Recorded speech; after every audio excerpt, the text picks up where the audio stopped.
Hi everyone, আসসালামু আলাইকুম। কেমন আছেন সবাই? আশা করি ভালো। প্রচণ্ড ঠান্ডা পড়েছে। তো এই ঠান্ডার মধ্যে ভাবলাম একটা রেস্টুরেন্টে গিয়ে গরমাগরম কিছু মজাদার খাবার খেলে কেমন হয়? তো যাওয়ার আগে আমি ঝটপট রেডি হয়ে নিচ্ছি। কুইকলি শাওয়ার করে চুলটা স্ট্রেট করে নিচ্ছি। স্ট্রেট না করলেই নয়, না হলে খুবই খারাপ দেখায়। আর আজকে আমি মেকআপ প্রোডাক্টস যা ইউজ করব mostly from Charlotte Tilbury and from number 7। Primer হিসাবে ইউজ করেছি primer from Clinique because it's really skin friendly, foundation from and concealer from Charlotte Tilbury। আর আইশ্যাডো যেটা অ্যাপ্লাই করব এটা হচ্ছে নাম্বার 7 এর একটি ভাইরাল প্রোডাক্ট। যারা এখনও কিনেন নাই কিনতে পারেন। এখন বেসিক্যালি ব্ল্যাক ফ্রাইডে সেল চলছে, তো আমার থেকেও আরও বেশি কম দামে কিনতে পারবেন। এই হচ্ছে সেই নাম্বার 7 ভাইরাল প্রোডাক্টটি। এই প্যালেটটা আমি যেদিন থেকে ইউজ করা স্টার্ট করেছি, আদার যত প্যালেট আছে সেগুলো খুবই ভালো ব্র্যান্ডের আই প্যালেটস, কিন্তু সেগুলো আমি আর টাচই করিনি, কারণ আমি এইটাতে পুরোপুরি বলতে গেলে অ্যাডিক্টেড হয়ে গিয়েছি। খুব সুন্দরভাবে ন্যাচারালি মানে অ্যাপ্লাই করা হয়ে যায়। অ্যান্ড এখন কিন্তু বেশি পিগমেন্টেড আইশ্যাডো বা অনেক বেশি মেকআপ করা ফেস কেউ পছন্দ করে না। মানে সবাই ধীরে ধীরে they trying to look natural. কড়া কালার লিপস্টিক বলেন, আইশ্যাডো বলেন, ব্লাশন বলেন, কোনো কিছু কিন্তু এখন আর চলছে না। হ্যাঁ? তো ফেক জিনিসগুলো কেউ এখন আর পছন্দ করে না। সবাই চায় এমনভাবে ফেসটাকে করতে যাতে সবাই দেখে বলে যে তুমি খুব সুন্দর মেকআপ করেছো, কিন্তু মেকআপ অতটা মনে হয় না। আশা করি বোঝাতে পেরেছি। আর জানেন তো সবাই ফেক আইল্যাশেস পরা নট মাই স্টাইল।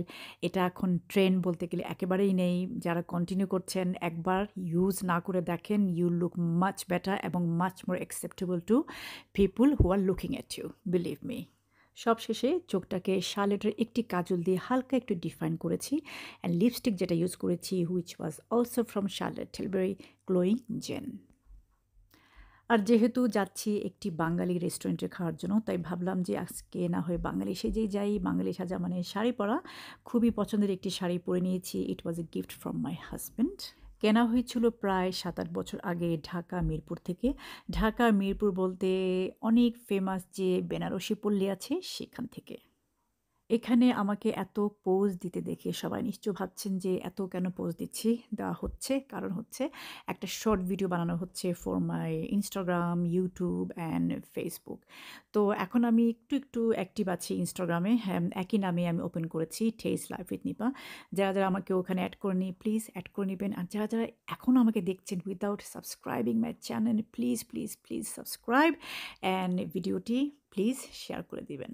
চলুন তাহলে এবার রেস্টুরেন্টে। যেহেতু ইউটিউবার ব্লগ তো করবই, তো ক্যামেরাটা এখানে বসিয়ে দিয়েছি। একটা পোর্টেবল ক্যামেরা স্ট্যান্ড কিনেছি। ক্যামেরা স্ট্যান্ড বলতে ট্রাইপড আর কি। তো আমার মেয়ে এই অংশগুলো রেকর্ড করে দিয়েছে। তো রেস্টুরেন্টটা খুবই ভালো, কোজি। একটা প্রবলেম হচ্ছে লাইটিং। যারা আমরা ব্লগ করি আমাদের জন্য এটা একটা সমস্যা। সবকিছু কেমন জানি লালচে আসে। যদি টিউবলাইটের মতো সাদা কালারের লাইট হতো তাহলে কিন্তু খুব সুন্দর আসতো। ইয়েলো হওয়াতে সবকিছু কেমন জানি লালচে ইয়েলো হয়ে যায়। তো একটু কষ্ট হয়েছে রেকর্ডিং করতে। লাইটটা আমাকে মানে অনেক কষ্ট করে ম্যানেজ করতে হয়েছে। আরেকটা ব্যাপার, আমি যখনই কোনো রেস্টুরেন্টে যাই কোনো সময় অর্ডার প্লেস করি না। এগুলো করে থাকেন আমার হাসব্যান্ড এবং আমার ছেলেমেয়েরা। তো আজকে এটা একটি বাঙালি রেস্টুরেন্ট। আমার বাচ্চারা ওরা বসে মেনু দেখছিল, কিছুই বুঝতে পারছিল না কি অর্ডার করবে না করবে। সব ছিল বাঙালি খাবার-দাবারের লিস্ট, শাক, শুটকি, ভর্তা-টর্তা। বুঝতেই পারছেন আমি কি মিন করছি। ওরা তো এগুলো খাবে না। তো অনেক ম্যানেজ করে শেষে ২ টো বিরিয়ানি অর্ডার করেছি। সেগুলো ওরা খেয়েছে। আমি খেয়েছিলাম টিফিন বলতে একটা আইটেম পাওয়া যায়। সেখানে ডাল, ভাত, তরকারি, আম শুটকি, তারপরে মানে বাঙালি খাবার, মুখরোচক যত খাবার আছে সবকিছু থাকে। তো এগুলো খাওয়ার জন্যই কিন্তু এই রেস্টুরেন্টটা বেস্ট। কিন্তু পোলাও, রোস্ট, বিরিয়ানি খাওয়ার জন্য আমার মনে হয় পাকিস্তানি বা ইন্ডিয়ান রেস্টুরেন্টগুলো ভালো। কিন্তু বাঙালি খাবার খেতে হলে এই জায়গার থেকে বেস্ট আর অন্য জায়গা হতেই পারে না।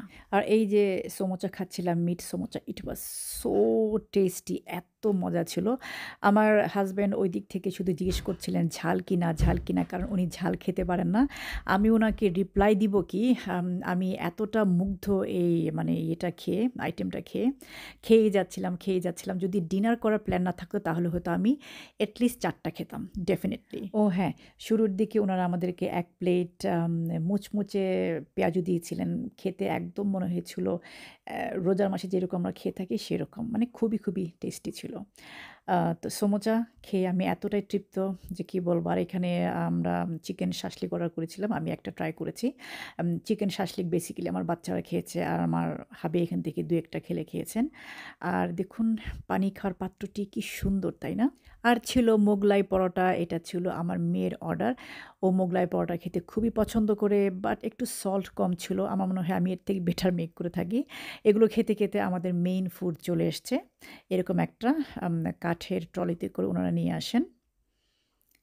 এই যে খাবারগুলো। আমার ছেলেমেয়েরা অর্ডার করেছিল মাটন বিরিয়ানি, আমার হাসব্যান্ড অর্ডার করেছিলেন চিকেন বিরিয়ানি। আম বিরিয়ানির সাথে উনারা ডাল সার্ভ করেন। ইট ওয়াজ ভেরি স্ট্রেঞ্জ। আমি বুঝতেই পারছিলাম না যে বিরিয়ানির সাথে কেন ডাল সার্ভ করা হয়েছিল।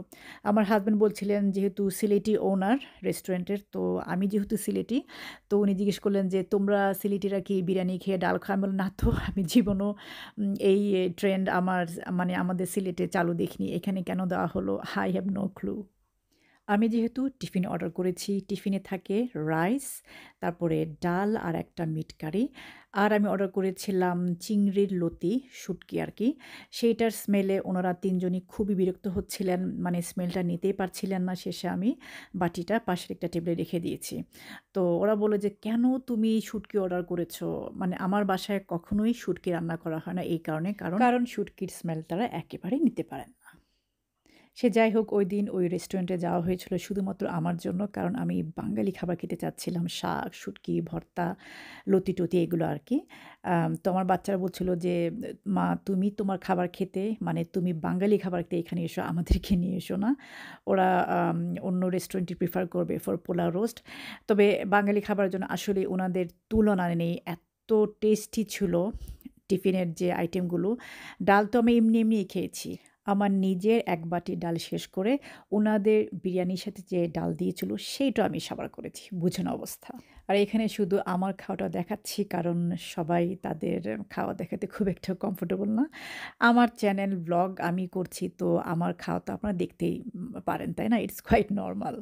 সে যাই হোক, আপনারা দেখেছেন টিফিনের ছোট্ট একটা কন্টেনারে আমাকে রাইস দেওয়া হয়েছিল। আমি অর্ধেক রাইসও খেতে পারিনি কারণ রাইস খেতে খুব একটা আমি পছন্দ করি না।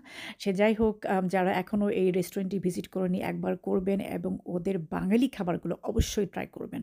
প্রত্যেকটা আইটেম রিয়েলি, রিয়েলি টেস্টি। আর এত কিছু তো অর্ডার করা যায়ও না। আমি জাস্ট ৩-৪ টা আইটেম অর্ডার করেছিলাম। সেগুলো খেয়ে আমি মানে এত তৃপ্ত।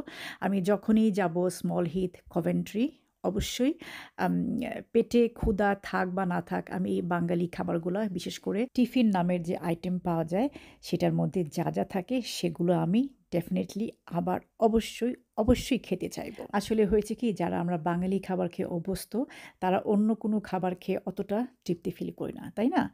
আর এখানে আমাকে এখন দেখছেন কালোজাম খেতে, যেটা ছিল উনাদের পক্ষ থেকে as complimentary and was super tasty. এরই মধ্যে পান মশালা চলে এসছে, যেটা শুধু আমিই খাবো। আমার বাচ্চারা জিজ্ঞেস করছিল, "how do you eat this thing?" ওদের কোনো আইডিয়াই নেই এইসব ব্যাপারে। আম কোনোদিন টেস্টও করেনি। কিন্তু আমি পান খেতে, সুপারি খেতে খুবই পছন্দ করি। বাসায় তো খাই না, বিয়েবাড়িতে গেলে বা কোনো রেস্টুরেন্টে গেলে একটু ট্রাই করি এই আরকি। তো আজকের ব্লগ হচ্ছে এই পর্যন্ত। বিদায় নিচ্ছি আপনাদের কাছ থেকে। এর মধ্যে আমার মেয়ে একটু দুষ্টামি করছে। এই যে ও আপনাদেরকে টাটা বাই বাই দিচ্ছে। আমার হাবিও দিচ্ছেন এবং থামস আপ দিচ্ছেন। যারা এখনও এই রেস্টুরেন্ট ভিজিট করেননি, please do, you won't regret. You all take care. Allah হাফেজ।